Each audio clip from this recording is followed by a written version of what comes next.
আসসালামু আলাইকুম, সবাই কেমন আছেন? আশা করি সবাই অনেক ভালো আছেন। আলহামদুলিল্লাহ আমিও অনেক ভালো আছি। তো আজকে আপনাদের মাঝে চলে আসলাম একটি কুকিং ব্লগ নিয়ে। এখন অনেকের মনে প্রশ্ন আসতে পারে যে কুকিং ব্লগটা আবার কি? এটা হচ্ছে রান্না বান্নার ব্লগ, যেখানে রেসিপিগুলো দেখানো হবে আর সম্পূর্ণ রান্নাটাও দেখানো হবে। তো সচরাচর আমি যে কুকিং ব্লগগুলো দেই সেখানে আমি ভয়েস দেই না, সেখানে লিখে দেই রেসিপিটা।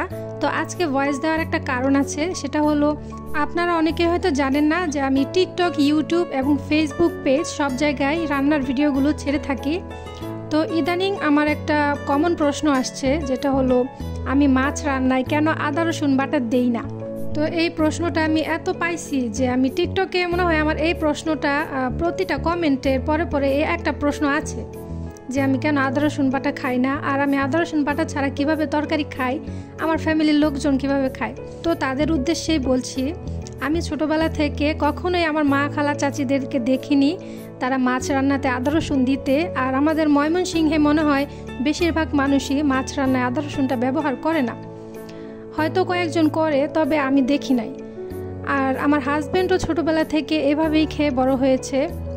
তো আমি একদিন কিন্তু রান্না করেছিলাম আদা রসুন বাটা দিয়ে শিং মাছ। তো ওইটা কিন্তু আমরা কেউ খেতে পারিনি, পুরাটা তরকারি আমাদের ফেলে দিতে হয়েছে, কারণ ওই যে ছোটোবেলা থেকে অভ্যাস, আর মানুষ হলো অভ্যাসের দাস, এটা তো জানিনি। আর ছোটোবেলা থেকে আমরা যে অভ্যাসটা করে এসেছি সেটা তো আর হঠাৎ করে পরিবর্তন করতে পারবো না। আর আপনাদের অঞ্চলে হয়তো আদা রসুন বাটা দিয়ে মাছের তরকারিটা খাওয়া হয়, তাই আপনারা ছোট থেকে এই অভ্যাসটা করে বড় হয়েছেন। তো আপনাদের কাছে আমাদের রান্না বা আমাদের খাওয়া দাওয়া একটু অদ্ভুত লাগতেই পারে, তবে আমাদের জন্য এটা খুব স্বাভাবিক বিষয়। আর একটা জিনিস আপনাদেরকে বুঝতে হবে যে আমরা আমাদের টেস্ট অনুযায়ী রান্না করি, তো আমরা যেভাবে খেতে পারবো সেভাবে রান্না করি। আর আপনাদেরকে বুঝতে হবে এক এক অঞ্চলের রান্নার ধরন এক এক রকম, আপনার অঞ্চলের সাথে আমার অঞ্চলের রান্না একটু আলাদা হবে, এটাই স্বাভাবিক। আশা করি আপনারা প্রশ্নের উত্তরটা পেয়েছেন আর বুঝতে পেরেছেন। তো আরও একটি প্রশ্ন আছে, সেটা হলো আমি রান্নার আগে কালো জিরা কেন দেই। তো এটা কিন্তু আমাদের আঞ্চলিক কোনো নিয়ম না। তো কালো জিরাটা দেওয়ার পেছনের একটা কাহিনী আছে, সেটা হলো অনেক দিন আগে আমি একটা ভিডিওতে একটা হাদিস শুনেছিলাম, সেটা হলো মৃত্যু ছাড়া কালো জিরা সকল রোগের ওষুধ। তো এই হাদিসটা আমার অনেক ভালো লেগে গিয়েছিল।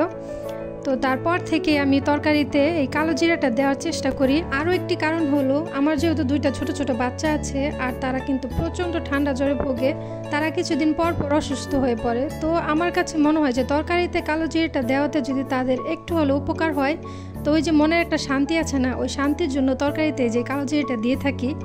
আসলে এটা বাচ্চার মারা ছাড়া আর কেউ বুঝবেন না। আর সব শেষে এই প্রশ্নের উত্তরটা হলো বাচ্চারা যেন কালো জিরা থেকে একটু হলেও পুষ্টি গুণাগুণ পায়, সেজন্যই কিন্তু আমি তরকারিতে কালো জিরাটা দিই। আশা করি আপনারা এই প্রশ্নটাও বুঝতে পেরেছেন। তো আগের দুইটা প্রশ্ন আমার টিকটক থেকে এসেছিল, আর এখন চলে আসলাম ফেসবুকের কিছু প্রশ্নে। তো ফেসবুক থেকে কিছু আপু ইনবক্স আর কমেন্ট বক্সে আমাকে কিছু প্রশ্ন করেছেন, সেটা হলো আমি দিনে কয়টা ভিডিও ছাড়ি। আমি দিনে 4 থেকে 5টা ভিডিও ছাড়ি। তো আরও জানতে চেয়েছেন যে আমি কিভাবে সংসার এবং ভিডিও এবং ফেসবুক পেজ এগুলো মেনটেন করি, আবার এত এত ভিডিও কিভাবে ছাড়ি। তো আমি প্রতিদিন যে রান্নাগুলো করি সেই রান্নাগুলোর একটা ভিডিও নেই প্রথমে, তারপর এই ভিডিও থেকে কাটছাট করে এডিট করে ছোট ছোট রিলস বানাই। আরও একটা রিলস বানাই যেখানে সবগুলো রান্না একসাথে সংক্ষিপ্ত আকারে দেওয়া থাকে। তারপর সেই সেম ভিডিও দিয়ে 3 মিনিট বা 4 মিনিটের একটা লং ভিডিও বানাই। তো এভাবেই কিন্তু আমি প্রতিদিন আমার রান্নার ভিডিওগুলো আপলোড করি। তো আশা করি আপনারা সবাই বুঝতে পেরেছেন, আর আমিও আপনাদেরকে খুব ভালোভাবে বোঝাতে পেরেছি। তো আজকের ভিডিওটা এ পর্যন্তই, আশা করি আপনাদের ভালো লেগেছে। ভিডিওটা যদি ভালো লেগে থাকে তাহলে অবশ্যই আমার পেজে ফলো দিবেন, লাইক কমেন্ট শেয়ার করবেন।